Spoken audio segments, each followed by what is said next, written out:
Le premier geste fort, c'est de dire les chiffres connus, de dire les faits. Puis il y a tout ce travail qui est d'essayer de comprendre, mais comment est-ce qu'on en est arrivé là? Et pour moi, il y a vraiment cette dimension d'essayer de comprendre comment se fait-il qu'une institution qui, normalement, a le souci des plus petits et des plus faibles, a pu, en son sein, permettre qu'il y ait autant d'abus sur des tout petits. Est-ce qu'on commence à comprendre pourquoi? Il y a l'idée quand même d'une violence institutionnalisée. Il y a, dans certains cas, eu un véritable système d'abus. J'ai même utilisé l'expression d'entreprise criminelle, soit dans des institutions catholiques, soit dans certaines communautés en petit nombre. Mais plus globalement, ce qu'on découvre, c'est un déficit des dispositifs de prévention.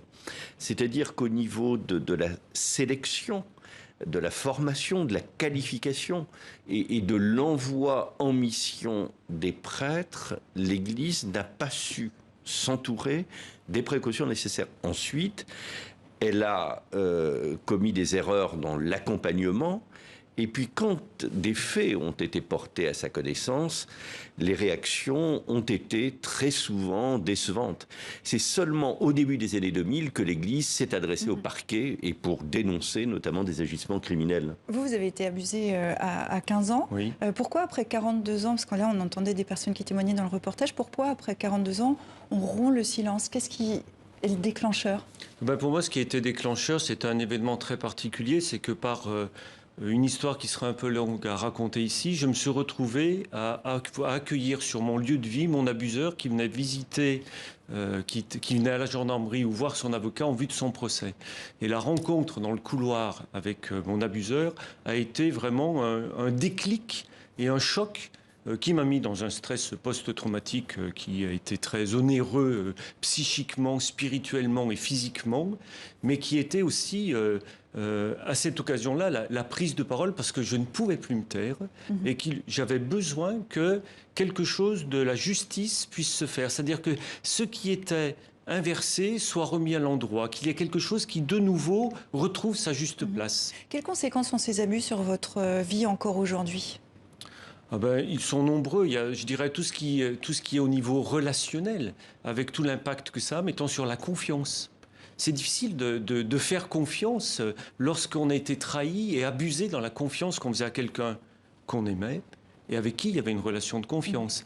Donc il y a quelque chose au niveau relationnel qui a joué, puis il y a toutes les conséquences, y compris au niveau physique, au niveau psychique, de fatigue, voilà, tout un tas de choses. Alors la commission a été créée, financée par l'Église catholique. Est-ce qu'on peut vous faire confiance? Est-ce que votre indépendance est garantie? Oui, des questions ont été posées au début de nos travaux, et ces questions d'ailleurs n'étaient pas choquantes, elles étaient légitimes. Je crois que la réponse, elle est simple, c'est que d'abord, nous avons des personnes de toutes opinions. Il y a des catholiques, mais de différentes tendances. Il y a des protestants, des personnes qui sont d'origine juive, musulmane, des musulmans, et puis aussi, il y a des agnostiques et des athées. Donc, et par ailleurs, ce sont des professionnels qui sont légitimes, chacun dans leur domaine. Ils ont une réputation professionnelle, ils n'ont pas envie de la brader.